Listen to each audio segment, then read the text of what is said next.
Originalmente soy de la Ciudad de México y en esta ciudad hay una plaza que se llama el Zócalo, donde mucha gente se reúne debido a diferentes propósitos, desde una marcha hasta un concierto.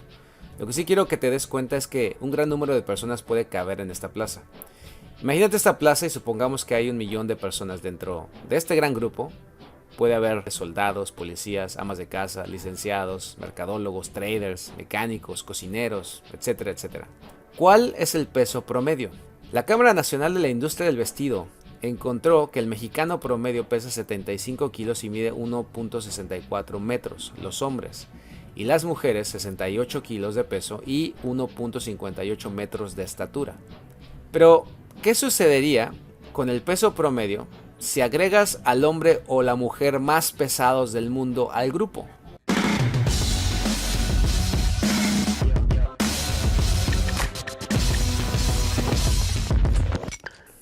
Para que lo entiendas mejor, tengo esta tabla en Excel donde no estoy llegando a 1 millón de personas, pero estoy llegando a 250.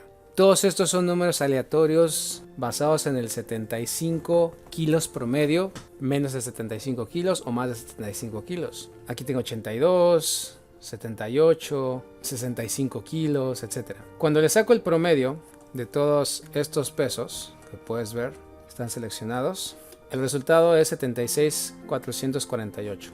Si yo en esta otra columna introduzco los 442 kilos, que es el de la persona más pesada, y hago el cálculo del promedio, podemos ver que el promedio ahora sube prácticamente 1 kilo. Quiere decir que de 76,448 a un incremento de 77,76096, el incremento porcentual fue de 1.71. Es decir, que la persona más pesada desvió el promedio solamente 1.71. Ahora, si introdujéramos a la persona que tiene el menor peso, a una persona muy ligera, muy delgadita, muy ligera, digamos, ponemos 50 kilos. Probablemente, si se dan cuenta, el promedio no baja extremadamente. Calculándolo, si fue de 76.448 a 76.1992, se redujo la media a 0.32%. Y esto es lo mismo si lo haces con la altura, la persona más alta, la persona más bajita, si lo haces con el grosor muscular, es decir, con aquellas medidas que en realidad los extremos van a ser aquellos que no se salen demasiado de la media. Ahora, ¿pero qué pasa? Aquí estamos promediando el salario, no la altura, no el peso, no cosas que puedas promediar numéricamente solamente por la medida o lo que se percibe con el ojo, sino que puedas saber un poco más de la persona. Por ejemplo, cuánto gana anualmente. Aquí estoy poniendo todos estos números. Si le saco el promedio de salario anual de todas las personas en ese grupo es de $18,171 con 20 centavos. Aquí es donde viene la parte interesante, cuando hablamos del dinero. Si en este grupo introdujéramos a Jeff Bezos, el creador de Amazon, quien, si tú lo buscas en Google, se dice que gana alrededor de 215 millones al día. Quiere decir que si multiplicamos 215 por 365 días, estos son 78,475 millones. O lo que sería, en otras palabras, 78.5 billones de dólares. Al introducir esta cantidad de dinero aquí, si le sacamos el promedio, lo juntamos con todos los otros ingresos, eso es lo que sale. Lo que significa que cuando ponemos el incremento de 18,171.2 a 312,667,501.2, el incremento de la media es de 1,720,576. Es decir, la introducción en dinero no es que cambió la media un poquito, como lo vimos en las medidas tanto de peso como de altura y cosas que son más naturales. Cuando hablamos de dinero, tenemos que entender que la introducción solamente de un individuo cambia la media drásticamente. Cuando un individuo se entera del trading, lo que aprende son tipos de vela, indicadores que son basados en promedios, estrategias basadas en parámetros basados en estadística, colores, formas, fractalidad, etc. Pero ni por un momento les pasa por la cabeza o son conscientes de que en el fondo lo que están operando son transacciones del dinero. En el mercado de divisas Forex estás transando divisas que son utilizadas para comprar bienes y servicios. De hecho, si piensas en los otros mercados como el de futuros, el de acciones, el de materias primas o hasta el de criptomonedas, te darás cuenta que necesitas dinero para poder operarlos. Por lo tanto, hablemos de quién controla ese dinero. ¿Quién está a cargo del suministro del dinero? Los bancos. No voy a profundizarme en el sistema bancario, tú puedes investigarlo por tu propia cuenta, pero lo que quiero que entiendas es que el sistema del dinero es controlado por unos pocos quienes tienen información privilegiada y centralizada, y quienes también tienen acuerdos con los gobiernos, quienes dependen de ese mismo sistema. En esta imagen se está comparando el Producto Interno Bruto de Alemania y de la Unión Europea, en contra de la exposición de derivados del Deutsche Bank. Con esta imagen quiero que te des cuenta de algo muy simple, pero a la vez revelador. Las posiciones de los bancos, al ellos ser los dueños del sistema junto con el apoyo de los gobiernos, tienen la mayor participación en las transacciones del dinero, lo cual nos hace entender por qué sus decisiones influyen para bien, pero más a menudo para mal de todos nosotros. Estos van a utilizar su acceso al dinero y la información para tomar ventaja y aprovecharse de aquellos que no la tienen. Esta noticia salió hace aproximadamente 2 meses. Puedes leerla. Puedes buscarla en Google. Pero quiero señalar dos cosas importantes. Esta parte. El intercambio de información los capacitó para realizar decisiones del mercado informadas de si vender o comprar las divisas que ellos tenían en sus portafolios y cuándo. Esta no es una noticia nueva y no será la última. Así como los carteles de la droga, el cartel bancario siempre encontrará nuevas maneras de seguir llevando a cabo su negocio. Los mercados financieros ya están aventajados, ya están diseñados para que la mayoría pierda. Y no es por falta de inteligencia, por falta de educación, sino por falta de conciencia.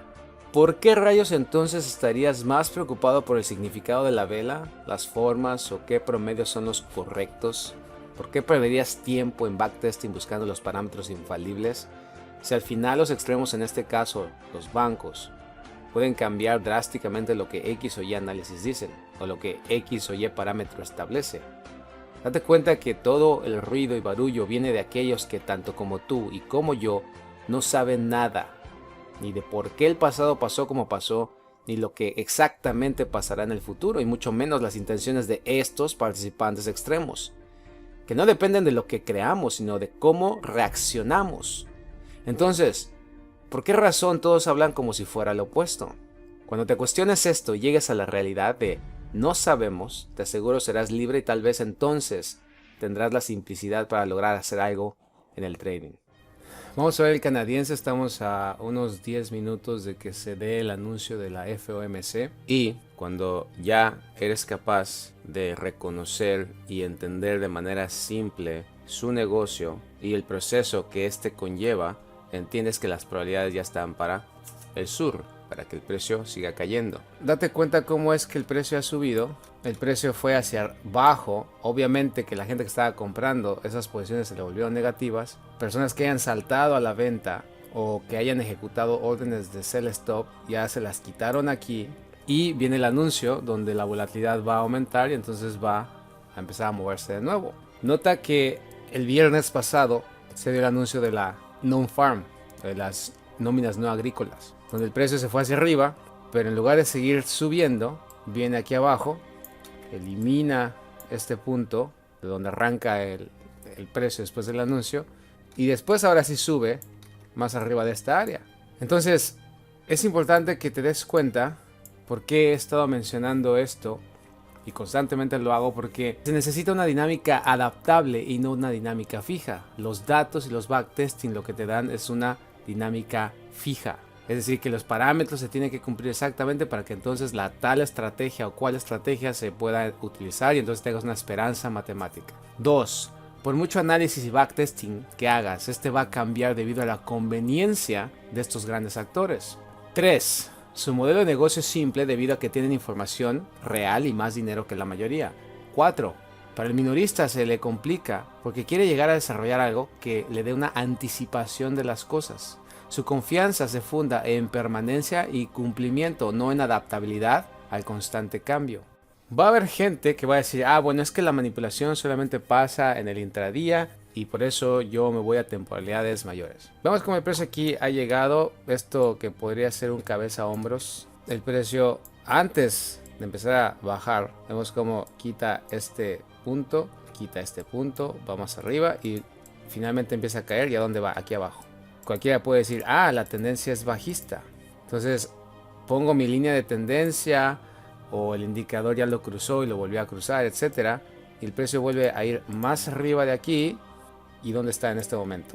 Tienes que entender que la manipulación es orquestada, es un acuerdo entre los bancos centrales, los bancos comerciales y los gobiernos, porque son los mayores participantes y los que controlan el suministro del dinero para poder llevar a cabo sus políticas, los gobiernos, sus gastos, los gobiernos, los bancos, sus préstamos, sus negocios y los bancos centrales poder tener el control de las fluctuaciones de las divisas para que las economías puedan seguir moviéndose. Por lo tanto, entiende que el condicionamiento del comportamiento comienza inclusive en nuestra vida desde niños, es decir, desde temprana edad. Por eso es que es lógico que en trading, cuando tú vengas aquí, comiences desde cero, eres como un niño cuando te enteras de este negocio y entonces tratas de imitar a otros adultos, pero esos adultos no necesariamente quiere decir que no están condicionados y también sigan el patrón de comportamiento que es el más conveniente para los dueños del negocio. Entonces piensa por qué y cuál es la necesidad de estructurar un conocimiento en algo que cambia constantemente. ¿A quién le conviene que la masa o un gran número de personas piense muy similar y se fije en prácticamente lo mismo? Por supuesto, a los pocos que tienen ventaja de intervenir y cambiar las cosas. La intervención eficaz viene porque tienen información real y eficiente, porque con información real utilizan el poder adquisitivo que la mayoría no tiene. Claro que cualquiera le puede dar la explicación, decir, no, pero lo que tú estás diciendo no tiene nada que ver con eso, tiene que ver con esto y con lo otro, y de ahí nunca vamos a salir. Pero cuando entiendes que su negocio es simple, cuando entiendes que los movimientos en realidad no tienen nada que ver con el pasado, sino tienen que ver con la información de dónde está el dinero en este momento, el precio va a subir y el precio va a bajar. Va a haber más fuerza compradora, más fuerza vendedora, y por eso el precio se mueve a diferentes formas y de diferentes velocidades, que crea estos patrones y estas creencias de que el mercado tiene un lenguaje, pero para ellos es un negocio muy simple. Si no fuera simple, no sería un negocio. Entonces, con este video quiero que te des cuenta de por qué la recabación de grandes datos y estar viendo un montón de cosas en el pasado o tratar de crear parámetros fijos con una esperanza matemática en realidad no es lo más eficiente, porque lo puedes hacer, obvio, pero va a estar siempre cambiando, porque contra lo que estás realmente luchando y quieres meter en un cuadro es el constante cambio. Y el cambio se deriva porque si hay un montón de gente comprando, yo lo que quiero es cambiar a la venta. Aunque a lo mejor sí quiero comprar, pero no quiero comprar con todos ellos, entonces cambio. Por lo tanto, el cambio es una constante, pero tienes que entender cómo el cambio no tiene nada que ver con patrones ni cosas perceptivas, sino por procesos numéricos que se derivan de los mismos principios: tiempo, precio, probabilidades y manipulación. Todo es exactamente lo mismo. Tienes el mismo precio en el lado derecho, tienes el mismo negocio, porque no importa la temporalidad, al final donde está el dinero van a ir por él. No puedes decir que en 5 minutos hay más dinero que en 60 minutos. Las compras o las ventas es exactamente lo mismo en todo el mercado. Lo que difiere de las temporalidades son las formitas y las velitas y todo eso, pero el dinero, si hay más arriba o hay más abajo, la actuación entonces de estos participantes, que su intervención si hace una gran diferencia, va a estar cambiando cualquier análisis que tú te metas en la cabeza. En conclusión, si basas el mercado en estadísticas de características cualitativas, te arrojará millones de estadísticas posibles midiendo todas estas características externas objetivas y los números te van a salir. Las fórmulas de las estadísticas seguro que se pueden aplicar y de esta manera puedes validar ciertos parámetros. Pero al final del día, esta estadística solo se deriva de características cualitativas externas y subjetivas y no de saber la exactitud cuantitativa del dinero que se inyecta hacia una dirección u otra y con qué intención, ni de qué dependió. Al final, cuando hablamos del dinero, todos aquellos que más lo tienen pueden y harán lo que sea para moverlo a su conveniencia. Deja entonces de perder el tiempo en esto. Sé que si eres de personalidad analítica esto se te hace difícil de entender, pero te aseguro que los principios de los que siempre hablo te dan números objetivos que también podrás medir y cuantificar, pero en el presente y no basado en estadísticas que se vuelven subjetivas dependiendo quién las vea, sino por los mismos principios, tiempo, precio, probabilidades y manipulación. Te dejo las experiencias más recientes con nuestro entrenamiento avanzado aquí abajo en la descripción. Sígueme en mis redes sociales y recuerda, opera con logos, opera con lógica. Hasta la próxima.